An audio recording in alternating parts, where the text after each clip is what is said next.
এটাকে আমরা সাজের পিঠা বলি, অনেকে আবার সুন্দরী পাক্কনও বলে থাকেন। তো আজকে এই সাজের পিঠাটা বানাবো।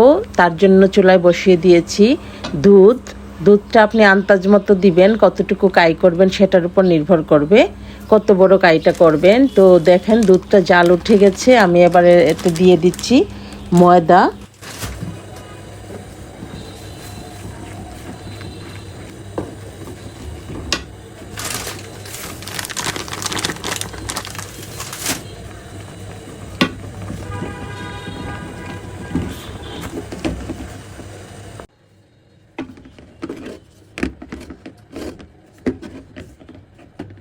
এই কাইয়ের উপরে একটা ডিম ভেঙে দিচ্ছি, এটা আপনার চোখের আন্দাজ। যদি কাইয়ের পরিমাণটা একটু বেশি হয় তাহলে 2টো ডিম দিবেন, আর তা না হলে একটা ডিম দিবেন।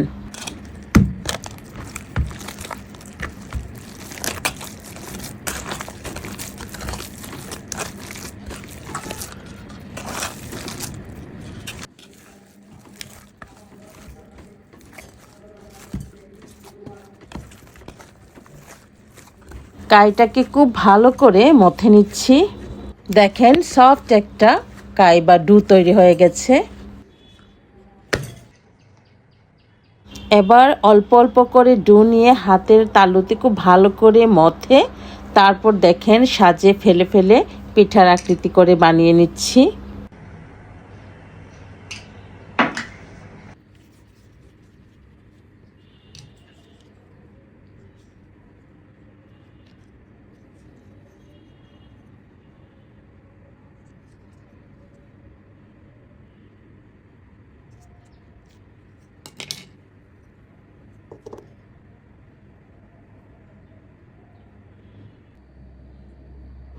তো দেখেন সাজে ফেলে বানানো হয়ে গেছে।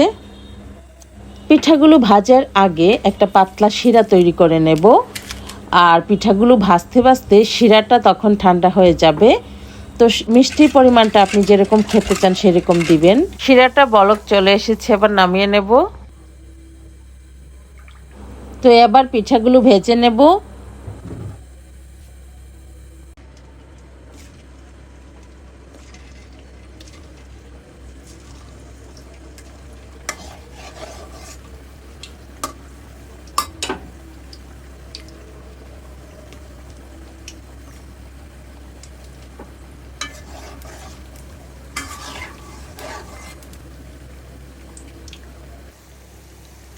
তো পিঠাগুলো দেখেন বাদামি কালার চলে আসছে, এভাবে সবগুলো ভেজে নেব।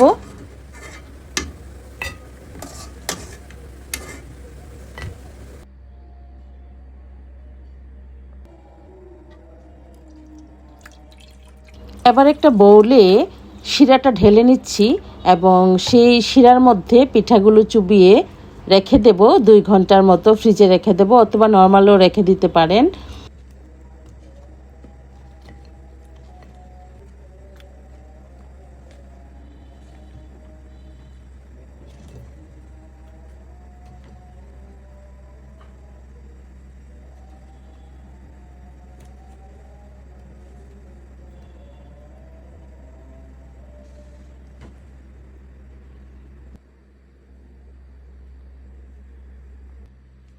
এবার এই পিঠাগুলোকে ফ্রিজে রেখে দেব 2 ঘন্টার মতো।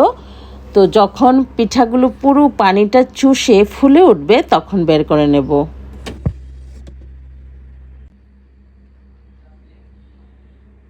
দেখুন তৈরি হয়ে গেল সাজের পিঠা বা পাক্ষণ সুন্দরী পিঠা।